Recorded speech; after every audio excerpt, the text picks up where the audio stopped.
Yo, what's up? My name's Patrouski, and there was one massive change recently, which has actually entirely changed Amulet coin farming within PokeMMO.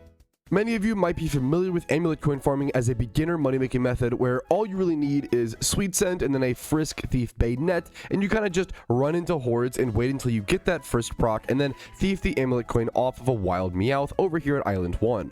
This is no longer the case, and this strategy, in my opinion, is actually completely dead because the Wild Meowth got access to one massive move. You see, Wild Meowth got access to the move Hypnosis at level 30. So now, when you get a Frisk proc and you try to go thief the Wild Meowth until you run into the one with the Amulet coin, instead, this happens. Maybe you get to thief one of the Meowths before a bunch of them start throwing off their normal attacks, and if two of them throw off a Hypnosis, this is exactly what happens. The odds of you falling asleep are almost 100%. Well, now your Pokemon's asleep. You can't throw off a thief, and if you go for an Awakening, there's a pretty good chance these leftover 4 Meowths will also continue to use Hypnosis. This would kill so much time and be a huge pain in the butt, so let me show you the new strategy. With this brand new Gothitelle strategy, you can guarantee that you'll end up getting an Amulet coin on turn 2, as opposed to having to randomly thief around on all of these Meowths, so it actually makes farming a little bit faster. The reason why is because we are using Imprison, and people used to use Imprison strategies on the Banets as well. You can see here that I actually was using Imprison strat before as well. The problem was you used to imprison Nasty Plot and Screech, but you can't get Hypnosis on Bayonet. So you need to have a Pokemon that can get Imprison plus Hypnosis plus Nasty Plot. The Meowths no longer get Screech. They get Takedown and Assurance. So if you imprison with Nasty Plot and Hypnosis in your move pool, well, now they can only use Takedown and Assurance, which are contact moves. And now we can switch over to Pickpocket Pokemon in the back, aka my 2 Alpha Weaviles here on my Ironman account, and they will be forced to use contact moves, deal damage, deal contact, and then the Pickpocket Weavile will go ahead and steal the Amulet coin off of them. The only time where this can go wrong is that, unfortunately, Takedown is an 85% accuracy move, but you saw me yoink that Amulet coin right there. Takedown can miss, and when Takedown misses, it can be a little bit of a pain, but you kind of just switch back to Gothitelle and do things all over again, and most of the time you're fine. I think the real time where Takedown missing becomes a problem is when there are multiple Amulet coins in the horde. That can make things a little bit of a pain in the butt, but now that I've stolen the Amulet coin, I can go ahead and run away, and boom, that's 22,000 Pokeyen profit right there. This new strategy makes about 120,000 Pokeyen per hour profit without item magnet charms, but you should use item magnet charms because with item magnet charms, you get about 150,000 Pokeyen profit per hour, and you also get about 500 to 600 encounters per hour. This is a fantastic method if you're trying to make some Pokeyen and also get your encounters up or shiny hunt along the way. If your goal is just Pokeyen, I do recommend doing something like fossil farming or ditto box farming, as those two methods are infinitely redoable. Similar to this, you can do them every hour, unlike trainer runs and gym runs, which you should be doing once a day, obviously. But fossil farming and ditto farming you can do repeatedly, and they do make more Pokeyen, but they get less encounters per hour. Let's cover a little more about the details of the strategy because it is a pretty complicated strategy, and that's the only unfortunate thing I think here. This is like no longer a beginner strategy, at least in my opinion to some extent. It's at the very least a medium level player strategy. There's a lot of specific things you need now.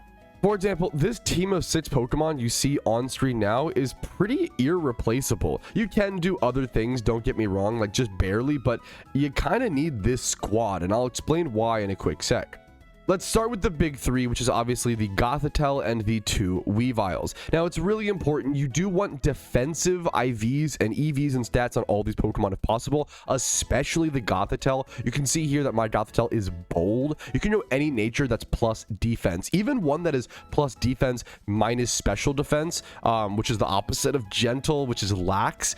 You wouldn't normally run lax on like any Pokemon. That's like useless, right? But in this spot, to be fair, there's no special attacks coming out. It's only assurances and takedowns, so just worrying about physical defense is super important. So I go bold on my Gothitelle, and then I go 252 HP and 252 defense EVs, and then high defense and HP IVs. They don't need to be perfect, but 20 plus is going to be fantastic. And then you need Imprison, Nasty Plot, and Hypnosis. The 4th move is up to you. You could potentially put Thief here if Gothitelle gets it. You could put a utility move. I like Psychic just in case I were to run into a shiny, I can like damage down the horde and keep things imprisoned and keep things, you know, keep the hypnosises from going out while I kind of whittle down the horde to catch a shiny if you were to get one here, which is a big reason you would do this strategy, is that small chance of getting a shiny. Something kind of crazy that I only just thought to calculate now, because I would never sell an OT shiny, but if you are someone who is just farming this location on an alt account for Pokeyen, especially if you already have shiny Ponytas and Meowths, if the average shiny at this location is worth around 3 million Pokeyen, that might be a little bit high, maybe 2.5 mil is a better guesstimate, but I think 3 mil is fair considering 2x31s and potentially, you know, better rolls and natures. But if 3 million Pokeyen is your average shiny here, and it takes you 60 hours to get your average shiny here, since you're doing about 500 encounters per hour as opposed to the normal 1000, that's an extra 50,000 Pokeyen per hour. That's actually like very relevant. That takes the profit per hour from 150,000 Pokeyen up to 200,000 Pokeyen per hour if you plan on selling your shinies. If you don't plan on selling your shinies, that's obviously a different ball game. I don't sell my shinies personally, but that is honestly extremely relevant in terms of long-term money making at this spot. If you were to be here for, you know, over 60 plus hours or potentially hundreds of hours if you love this spot,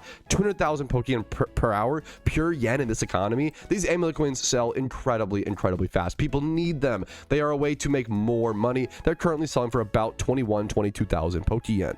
If you want to see how I got the numbers of how much Pokeyen you can hear per hour, I actually have another video that's going to be coming out after this video testing this spot in pretty good detail. But back to the actual build and strategy, you need your imprisoned Gothitelle as always, nasty plot and hypnosis. We couldn't keep using Baynet here because Baynet does not get access to hypnosis. I thought that it did. It's one of those Pokemon like you feel like it would get hypnosis, like Shuppet or something like that in the wild, but it just doesn't. And then next up for the Weaviles, you do want, the other downside of this spot, you do want 2 to 3 pickpocket Weaviles, especially if you're using item magnet charms. If you are using item magnet charms, the odds of you getting 2 to 3 amulet coins in one horde rapidly goes up, and that really matters. You really don't want to be wasting those amulet coin spawns when they happen. If you're running from a fight and you can't get the extra amulet coin, that's a huge missed opportunity at 20,000 Pokeyen. Now, you will also run into a bunch of quick claws at this spot, and there's something you can do if you pay attention to the battles.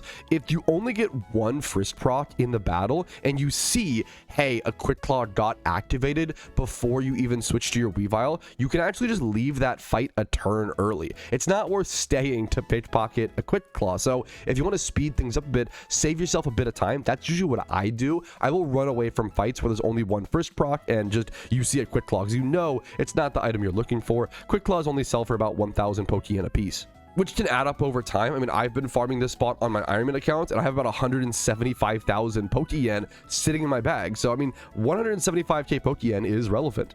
Now that's over many hours, of course, so don't take that as anything crazy extra Pokeyen wise per hour. Now you do also want a fair bit of HMs on your Weaviles, which is really nice that you can do that. I also put Thief on both of my Weaviles just in case. Sometimes having Thief on these does matter and you can kind of pick off a few extra items. You do ideally want defense stats on your Weaviles if possible. You can see that mine are literally the opposite and not that, and they still work. So honestly, don't overstress your Weaviles. For the most part, it ends up working out fine from my experience, but having some plus defense Weaviles or even just EV trained in defense and HP is nice. But if you only have Weaviles that you use in PvP, you want to kind of multi-use, the problem is they do need to have pickpocket. That's the big thing here. So you probably do want to make some Weaviles specifically for this activity. They need to have hidden ability access. They need to be pickpocket. That is what makes them function. So high defense, high HP, defense and HP EVs if possible is ideal. I need to EV train this one at some point. And then Thief, you really want one of the Weaviles to have Rock Smash and Surf, at least Surf, so you don't have to have another Pokemon in your party to get over to the location on Island 1 in Kanto. That's where we're at, by the way, over at Island 1 in Kanto. You do need Kanto done to be able to do this, as well as, you know, Island 1 unlocked, but that's just the same thing as having Kanto done.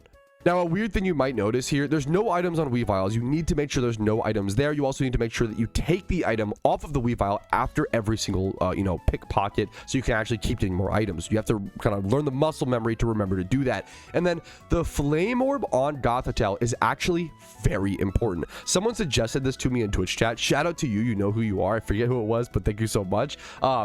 this was a life changer for me when I started using item magnet charm, which once again, if you're a main account, you should always be using item magnet charms. I'm playing on an Ironman account, which is an account that cannot trade or use the GTL. It's a self-imposed challenge. I have very few access to item magnet charms, only the ones I was able to get from the recent event. But as a main account, you should always be using item magnet charms, as they are just much better profit per hour.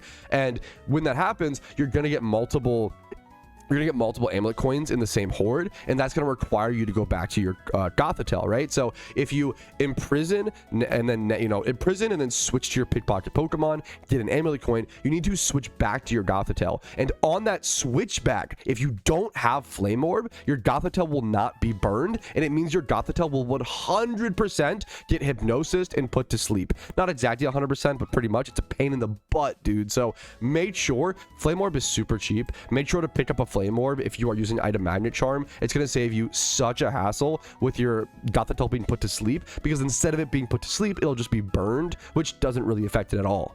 And then finally, the other 3 Pokemon, you do need a Sweet Scent Pokemon at this spot. So I recommend having a Sweet Scent plus catching Pokemon, but this is kind of whatever. You don't need to worry about this too much. Just get a Sweet Scent Pokemon and have Sweet Scent PP matched. That's obviously important. And then you also want a damp Pokemon at this spot, in my opinion, just in case. There's a chance that when running back to the Meowth spot, you can do one single encounter on the grass tile. So if I run back like this and I jump on the grass to, be able to horde, on that one tile, you can get a shiny Graveler or a shiny Geodude wild spawn, and they can have things like self-destruct, I believe, over at this location.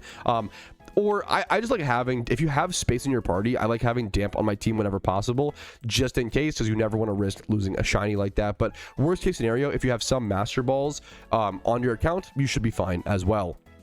And then finally, a teleport Pokemon to get back to the PC that much quicker. Teleport is significantly faster than fly, because look at this. When you teleport, it puts you directly in front of the PC. You can go ahead and heal up. Whereas if you were to fly back to Island 1, I'll show you what that looks like. A lot of you guys already know what this looks like, but those who don't, you go ahead and fly. It puts you outside of the PC. You have to run inside, wait for a little animation to finish, run inside, and then go heal, which those few seconds add up over many, many hours of hunting here, and it will impact your Pokeyen per hour. Teleport is always nice to have with methods like this. All right, but I believe that covers everything. If I missed anything, let me know in the comments down below. This is once again over at Island 1, Kindle Road in Kanto. It's kind of crazy that one move being inserted on Wild Meowth changed this strategy as much as it did, but hopefully this can help you guys make some good Pokeyen and get some good shinies in the process, or, just sell those shinies for extra Pokeyen. Once again, I didn't even think about that until the making of this video. That's why I love making videos like this, is because it encouraged me to think about the game in different ways, and hopefully give information that helps people in different ways. I hope this video was helpful to you guys. Make sure to like it if it was, dislike if it was just super uncoordinated and did not help you at all, and leave a comment telling me how I can improve politely, please, a little bit. I'm still a guy, right? Subscribe for daily PokeMMO videos. I do upload every single day. You can follow me on Twitch, on YouTube for daily videos, on Twitch for streams Monday through Thursday at 12 p.m. ET. My Discord's down below if you want to join a community of a ton of people that just love this game. And if you want to go above and beyond, support my content, allow me to even be here, YouTube memberships, Twitch Primes, Twitch subs, and PayPal and Venmo donations make all this possible, and you guys always get thanked at the ends of videos just like this. Yo, what's up? Outro Patrouski here, and I wanted to say thank you so much to everybody's name who is on this list. You really allow me to make the content that I do every single day, and I hope I can make it worth your guys' while and add to your PokeMMO journey. Thanks again so much for watching the entire video, and have a great day.